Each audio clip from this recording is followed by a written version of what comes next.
ہم کہتے دیکھ تو صحیح، کاٹنے والا نیچے ہے، کٹوانے والا اوپر ہے۔ کردار ہمیشہ اوپر لے جاتا ہے، اقتدار اوپر لے جائے نہ لے جائے، کردار ہمیشہ اوپر لے جاتا ہے۔ اس لیے مسلمانوں نے کردار کی پرواہ کی ہے، اقتدار کی پرواہ نہیں کی ہے۔ ہم کردار کی تعلیم دیتے، اقتدار کی نہیں دیتے۔ دو بات عرض کر کے بات آگے بڑھے گی۔ پرتھوی راج کو بڑی تکلیف تھی، رائے پتورا کو ایک جوان کو بلایا اور وہ راجپوت بہادر جوان سے کہا، یہ فقیر نے ناک میں دم کر رکھا ہے، ہر دن کوئی نہ کوئی اس کے ہاتھ پر اسلام قبول کرتا ہے، اس کی تعلیم کو سنتا ہے، اس کے قریب ہو جاتا ہے، ایک کام کرو، اگر تم اس کو قتل کرنے میں کامیاب ہو گئے، اس کو قتل کرنے میں کامیاب ہو گئے، اپنی آدھی سلطنت تمہیں دے دوں گا، اپنی آدھی حکومت تمہیں دے دوں گا۔ آدھی حکومت کس کو نہیں چاہیے؟ چند پیسوں کے عوض لوگ کسی کو قتل کرتے ہیں، وہ تو آدھی حکومت تھی، آدھی حکومت۔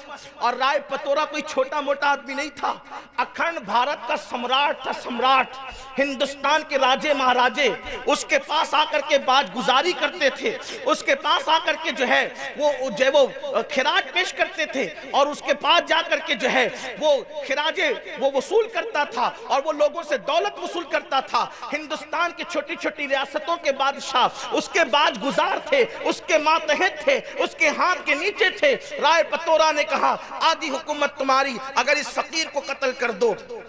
اس شخص نے خنجر کو زہر میں بجھایا، اور خنجر زہر میں بجھانے کے بعد اس نے کمر میں باندھا، اور کمر میں باندھنے کے بعد ہندوستان کا جو قدیم لباس ہے، پرانا لباس، وہ یہاں سے یوں آتا ہے کمر تک، اور پھر آ کر کے وہ پھیل جاتا ہے گھیر کی شکل میں۔ یہ مرد لوگ اس زمانے میں پہنتے تھے۔ اگر آپ نے پرانے دور کی تصویریں دیکھی ہوگی ہندوستانی تہذیب کی، گنگا جمنی تہذیب کی، وہ پرانی، تو آپ کو وہ کپڑے نظر آئیں گے، نیچے چستی ہوتی تھی، بہت تنگ پاجامہ، اور اوپر کی طرف وہ یہاں سے یوں آ کر کے گھیر میں، یعنی کمر میں اگر کوئی چیز، یہ بتا اس لیے رہا ہوں، یہی تو بات ہے۔ اگر کتاب میں جو لکھا ہے وہی میں آپ کے سامنے پڑھ کے سنا دوں تو پھر تقریر کہاں ہوگی؟ آپ کو میں کتاب ہی پیش کر دیتا کہ آپ پڑھ لو، کچھ ورق زراکس کر کے بانٹ دیے جاتے کہ نہ اگتپوری والوں کو اتنے پیسے خرچہ کرنا پڑتے، اور نہ مجھے اتنی مشقت کے ساتھ، جب وہ کوئی مشقت میں تو آیا نہیں، لیکن اتنا لمبا سفر مجھے کرنا نہیں پڑتا، کیونکہ آپ پڑھ لیتے۔ بات یہ ہے کہ آپ کو سمجھنا ہے پس منظر کیا ہے واقعے کا، کیا انداز تھا۔ تو یہ جو لباس ہوتا تھا، اس میں کمر میں جو چیز بندی ہو یا چھپی ہو تو نظر نہیں آ سکتی تھی، کیونکہ وہ کمر سے گھیر ہو جاتا تھا، بڑا گھیر والا ہوتا تھا۔ غریب نواز کا بیان چل رہا تھا، خطاب، اور اس میں لوگ بیٹھے تھے، وہ بھی آ کر کے بیٹھ گیا۔ لوگ پریشان رہتے ہیں، یار آخر تقریروں میں بولا کیا جاتا ہے، تقریروں میں بولا کیا جاتا ہے کہ لوگ سنتے ہیں، پاگل ہیں، لوگ بیٹھے رہتے ہیں۔ لوگوں کو چاہیے کہ آپ آکے سنیں تو ہم بولتے کیا ہیں۔ 1400 سال سے لوگوں کو یہی غلط فہمی ہے کہ مسلمانوں کی محفل میں بولا کیا جاتا ہے، آپ آکے سنیں تو کیا بولا جاتا ہے؟ یہی بولا جاتا ہے جو بول رہا ہوں کہ انسان کی قدر کرو۔ اور جہاں غلط باتیں سکھائی جاتی ہے وہاں جلسے روڈ پہ نہیں ہوتے، وہاں کان کان میں باتیں ہوتی ہے، اور ہمارے یہاں جلسے کان کان میں نہیں ہوتے، ہمارے یہاں جلسے میدان میں ہوتے ہیں، کیونکہ ہمیشہ حق بات میدان میں کہی جاتی ہے، جس بات میں جھول ہوگا وہ چھپائی جاتی ہے۔ ہمارے مذہب کی کوئی بات چھپی ہوئی نہیں ہے، اذان سے لے کے نماز تک، نماز سے لے کے کردار تک، ساری باتیں ہمارے یہاں چھپی ہوئی ہیں۔ سرکار غریب نواز ایک درخت کے نیچے بیٹھ کر کے بیان کر رہے ہیں، خطاب فرما رہے ہیں، اور کتنی تاثیر ہوگی نا اس زبان میں، جس زبان نے کبھی جھوٹ نہیں بولا، اس زبان میں کتنی تاثیر ہوگی جس نے کبھی حرام لقمہ نہیں کھایا، اس زبان میں کتنی تاثیر ہوگی جس زبان پر اللہ کے ذکر کے سوا کبھی کسی کی غیبت نہیں آئی، کبھی کسی کی چگلی نہیں، کبھی کسی کے ساتھ حسد کے جملے نہیں، کبھی گالی گلوچ نہیں۔ کیسی وہ پاکیزہ اور پاک زبان تھی۔ آپ خطاب فرما رہے تھے، وہاں الفاظ کی ہیرا فیری نہیں تھی، وہاں ادیبانہ اور خطابانہ رنگ نہیں تھا، بلکہ وہاں درویشانہ اور فقیرانہ اللہ کا رنگ لیوے انداز تھا۔ گفتگو ہو رہی